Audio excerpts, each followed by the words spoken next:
un premio che l'ACS ha voluto organizzare per onorare anche chi nel teatro quotidianamente si spende. Un premio denominato Mascherone d'Oro. Perché? Perché appunto rappresenta questo premio una maschera, il mascherone, che era usato nell'antica Grecia proprio per far sì che anche la voce degli attori potesse essere amplificata, perché ovviamente era fatto in materiale metallico, ovviamente di varia fattura.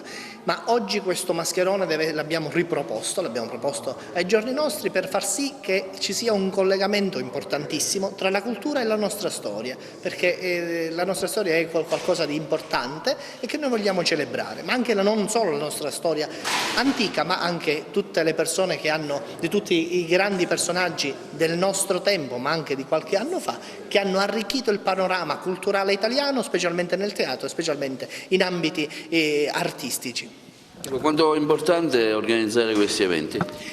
Un popolo senza cultura è un popolo realmente molto triste e molto grigio, e noi dobbiamo sempre invogliare, dobbiamo sempre spingere il nostro territorio, la nostra città di Agrigento, la nostra provincia di Agrigento e perché no anche la Sicilia, a esprimere tutti quei sentimenti artistici che sono dal teatro all'arte, alla cultura in genere, perché un popolo senza cultura è realmente un popolo che ha grandi difficoltà, però dalla cultura poi può nascere anche il lavoro, dalla cultura possono nascere delle situazioni molto importanti. È ovvio che il teatro serve a sensibilizzare, noi questo vogliamo fare, vogliamo usare il teatro come elemento educativo e perciò di aggregazione e di integrazione sociale. Voglio ringraziare tutte le persone che hanno contribuito a questo evento e veramente sono state tantissime, hanno fatto un grandissimo gioco di squadra. Agrigento 2020, che sono 2600 anni di storia, noi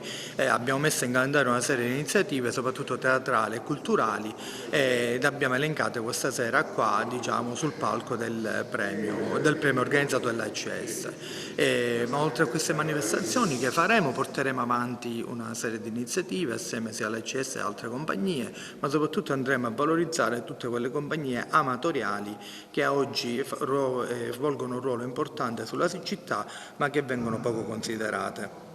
Lei faceva anche un appello affinché il Teatro Pirandello si apra alle compagnie amatoriali. Sì, il Teatro Pirandello non solo deve portare le grandi compagnie, ma deve essere vivaio, deve costruire un vivaio per tutte quelle compagnie teatrali che sulle città ogni giorno si spendono e creano cultura.